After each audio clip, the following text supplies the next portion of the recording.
গাজা বর্তমান পৃথিবীর সবচেয়ে বিপর্যস্ত ও নিপীড়িত জনপদগুলোর একটি। এটি এমন এক ভূখণ্ড যেখানে যুদ্ধের অভিঘাতে মানুষের জীবন যেন প্রতিদিনই আরো সস্তা হয়ে উঠছে। ধ্বংসস্তূপের নিচে চাপা পড়ছে ঘরবাড়ি, হাসপাতাল, স্কুল আর মানুষের স্বাভাবিক জীবনের শেষ চিহ্নটুকু। অসংখ্য ফিলিস্তিনি বেসামরিক মানুষ যুদ্ধের ভয়াবহতার শিকার হয়েছেন। আর এই দীর্ঘ রক্তক্ষয়ের কেন্দ্রে রয়েছে ইসরায়েল ও হামাসের সংঘাত, যার আগুন এখন শুধু গাজার সীমানায় আটকে নেই, ছড়িয়ে পড়েছে মধ্যপ্রাচ্যের আরো বিস্তৃত ভূরাজনীতিতে। এত ধ্বংস, এত মৃত্যু, এত কূটনৈতিক উদ্যোগের পরও গাজায় কি সত্যি শান্তি আসবে, নাকি শান্তির দরজায় পৌঁছেও আবারও বন্ধ হয়ে যাচ্ছে সেই দরজা?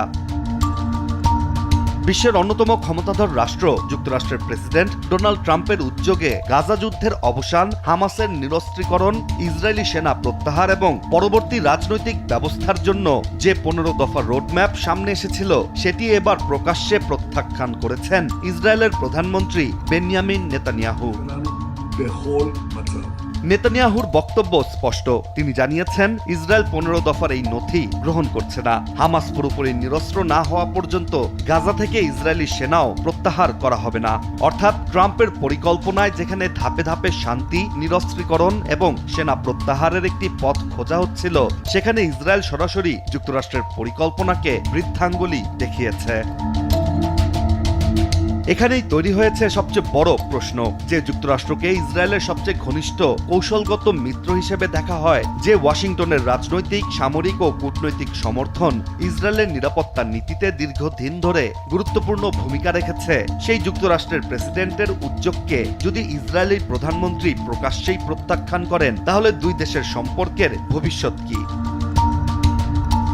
এছাড়া সবচেয়ে বড় প্রশ্ন হচ্ছে, গাজা নিয়ে ট্রাম্পের উদ্যোগ যদি শান্তির একটি কাঠামো তৈরি করতে পারে, তাহলে নেতানিয়াহু কেন এটিতে সম্মতি দিচ্ছেন না? এর উত্তর খুঁজতে গেলে শুধু গাজার যুদ্ধক্ষেত্রের দিকে তাকালে হবে না, তাকাতে হবে ইসরায়েলের অভ্যন্তরীণ রাজনীতি, নেতানিয়াহু জোটের সমীকরণ, হামাসের ভবিষ্যৎ, গাজার নিয়ন্ত্রণ এবং ফিলিস্তিনি রাষ্ট্রের প্রশ্নের দিকে।